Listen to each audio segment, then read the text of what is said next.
Sorry, Bailey and Soon have been sick, so they're not here again this week. First it was Bailey, and then a little bit Baron, and then now Soon, so I hope I'm not next. So, but anyway, so we're glad to be here. And I thought I'd talk a little bit today about on Scripture, and in Hannah's prayer. Do you guys remember the story that we went over? Oh, it's some time ago, so hopefully you remember, about Hannah and Peninnah. I hope I said the name right. You guys remember?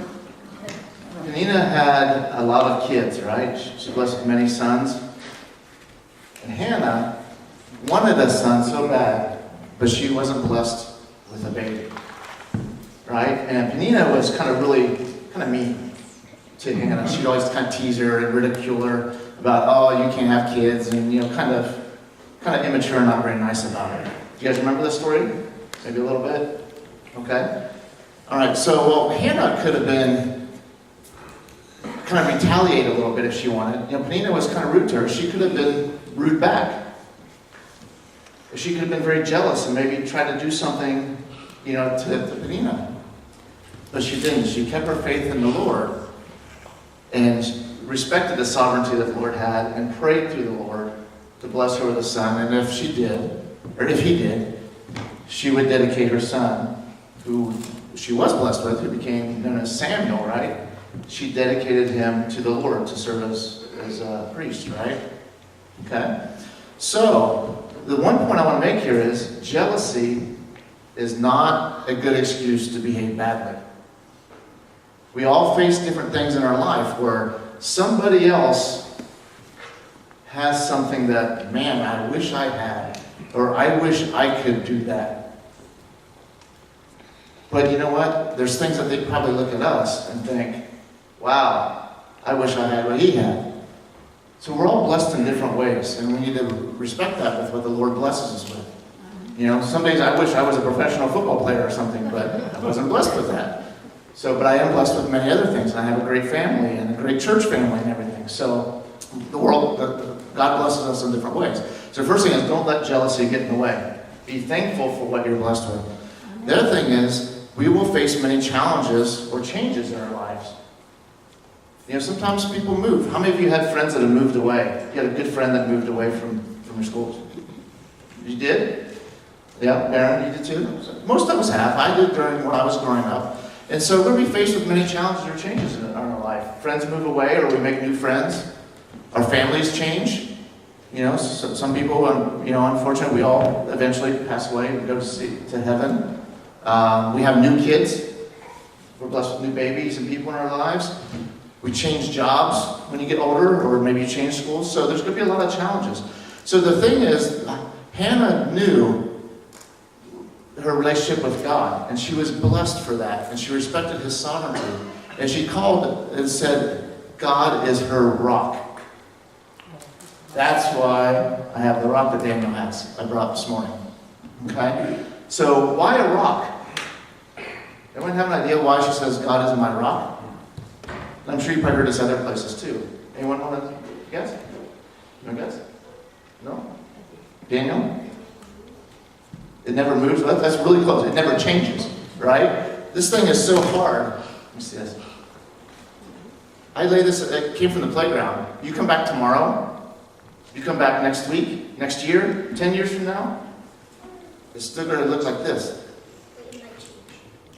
Maybe it grows some moss or something. We do live in the Northwest. But I thought about this too, because last week I had my cousin was in town, and so after church we picked him up, and Baron and my cousin Troy and I, we went out to Rattlesnake Ledge for hiking. And hiking up this, if any of you have ever done hiking one, you're probably familiar with it out there. Anyway, there's some huge rocks. And we were quite impressed with it. But I'm sitting there thinking, gosh, how many hundreds, if not maybe even thousands of years that rock has been there. The only thing that's really changed on it is probably a little bit more moss. But it's still sitting there, this huge, massive rock, way bigger than our cars and stuff. It was tremendous. So Hannah touched about how God is her rock. And so the point I want to make is, this is like our foundation in life. We can have this rock. This is our relationship with the Lord, right?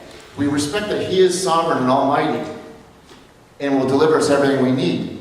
around this rock, our relationship with God, we're blessed with things. Family, friends, job, houses, doing fun stuff from time to time, right? This is our foundation. This will never change. Always keep your faith and love and everything in the Lord, okay? That will never change. And the Lord, more importantly, He is represented by the rock because He is always consistent. He never changes. You know His love is enduring and will never change or falter or go away as long as you keep your relationship with the Lord, okay?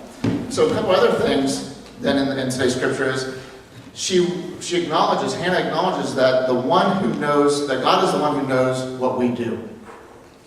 Okay? God is all-knowing, right? We've heard that before. God is all-knowing. He knows what we're doing in our lives and what we need. And when we pray to Him and communicate with the Lord and keep our faith in Him, He blesses us with those things. The other thing is He's almighty over all things in our lives. So, like with Hannah, she so badly wanted a son, and she always kept praying to the Lord, and the Lord knew she would take good care of the boy, and she would follow through with what she promised. She promised, bless me with a son in my life. I will raise him great, and I will have him dedicated to serve in the Lord. So, and then the last thing is the ultimate judge who administers perfect justice.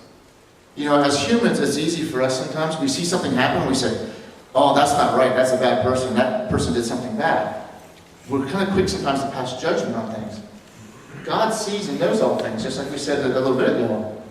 He will be the one who ultimately administers judgment on what is right and wrong and what people will face as consequence. Okay? So ultimately, we live our lives according to what the Lord has blessed us with and what He wants, His plan for us.